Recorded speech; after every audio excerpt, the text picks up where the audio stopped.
حضرت سلمان فارسی کے ایمان لانے کا آخری حصہ۔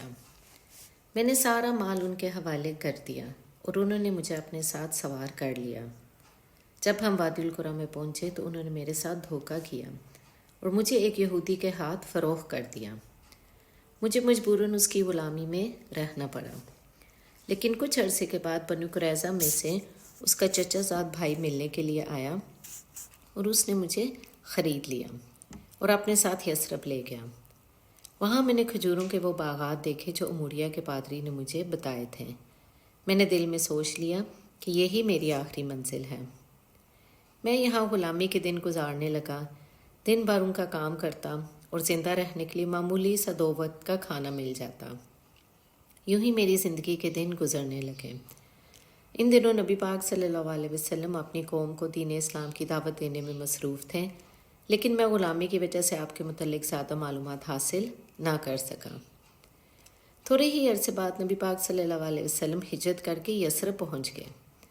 میں اس وقت کھجور کی چوٹی پر کام میں مصروف تھا۔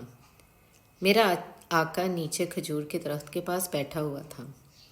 اس کا چچا زاد بھائی دوڑتا ہوا آیا، سانس پھولا ہوا تھا۔ گھبراہٹ کے عالم میں کہنے لگا، خدا بنو کیلا کو تباہ کرے، وہ آج کعبہ میں اس شخص کے استقبال کے لیے جا رہے ہیں جو مکہ سے ہجرت کر کے آ رہا ہے، اور اس کا دعویٰ ہے کہ میں نبی ہوں۔ میں نے جب یہ سنا تو کھجور کی چوٹی پر بیٹھا ہوا میں گرنے لگا۔ میرے بدن پر کپ کپی طاری ہو گئی اور میں جلدی سے نیچے اترا اور بےہودی میں آنے والے شخص سے کہا، خدا کے لیے آپ مجھے دوبارہ بتائیں کیا خبر ہے؟ میری یہ حالت دیکھ کر میرے آقا کو غصہ آیا اور اس نے مجھے تابڑ توڑ مکے رسید کرنے شروع کر دیے اور بڑبڑایا کہ تجھے اس سے کیا کام، چل اپنا کام کر۔ شام کا وقت ہوا تو میں نے کھجوروں کا تھیلا بغل میں لیا اور تلاش کرتے کرتے وہاں پہنچ گیا جہاں نبی پاک صلی اللہ علیہ وسلم جلوہ افروز ہوتے تھے۔ میں آپ کی خدمت میں حاضر ہوا اور عرض کی، مجھے یہ پتہ چلا ہے کہ آپ ایک صالح اور خدا ترس انسان ہیں اور آپ کے ہمراہ کچھ مسافر ساتھی بھی ہیں۔ یہ میرے پاس صدقہ کی کھجوریں ہیں، میں آپ کی خدمت میں پیش کرنے کے لیے حاضر ہوا ہوں۔ آپ نے وہ کھجوریں لی اور اپنے ساتھیوں سے ارشاد فرمایا، یہ کھجوریں کھا لو، اور اپنا ہاتھ روک لیا۔ آپ نے اس میں سے کوئی کھجور نہ کھائی۔ میں نے اپنے دل میں کہا، یہ ایک نشانی پوری ہوئی۔ پھر میں واپس آ گیا۔ دوسرے دن اور کھجوریں لی اور آپ کے پاس حاضر ہو گیا اور عرض کی، چونکہ آپ صدقہ نہیں کھاتے اس لیے میں یہ کھجوریں بطور تحفہ آپ کی خدمت میں پیش کرتا ہوں۔ آپ نے تحفہ قبول کیا، خود بھی کھجوریں کھائیں اور اپنے صحابہ کو بھی کھلائیں۔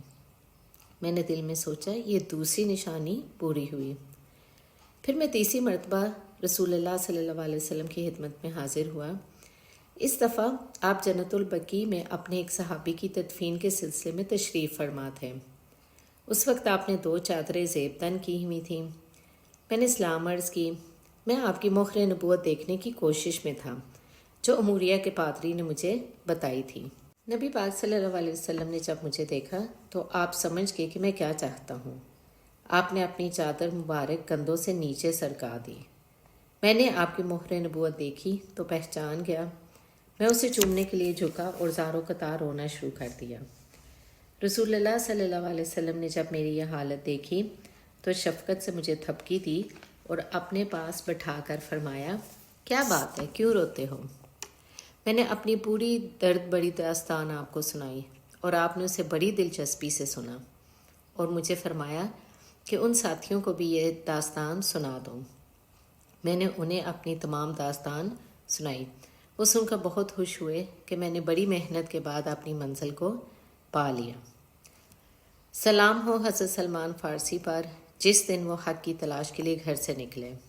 سلام ہو حضرت سلمان فارسی پر جس دن انہوں نے حق کو پہچان لیا اور پختہ یقین کے ساتھ ایمان لے آئے۔ سلام ہو حضرت سلمان فارسی پر جس دن آپ فوت ہوئے اور جس دن انہیں دوبارہ اٹھایا جائے گا۔ نبی پاک صلی اللہ علیہ وسلم نے حضرت سلمان فارسی کے بارے میں فرمایا، سلمان میرے اہل بیت میں سے ہے۔